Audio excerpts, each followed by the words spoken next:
سورہ فرقان کی آیت نمبر 43 پر چاہتے ہیں کہ آپ سے بات کروائیں۔ افرائیت من اتخذ الہہ ہوا، کیا فرما رہا ہے اللہ اور شان نزول کیا ہے؟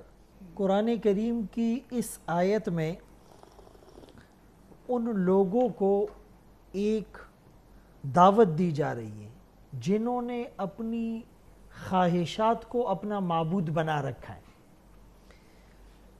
اس کے شان نزول میں جیسے آپ نے تمہید میں فرمایا کہ عبداللہ ابن عباس رضی اللہ عنہما نے بھی اس کو لکھا کہ ایک آدمی نے ایک پتھر کو، خوبصورت پتھر کو تراش کر اپنا معبود بنایا، اور جب اس سے بہتر اچھا پتھر اسے نظر آیا تو پہلے کو چھوڑ کر دوسرے کو معبود بنا لیا۔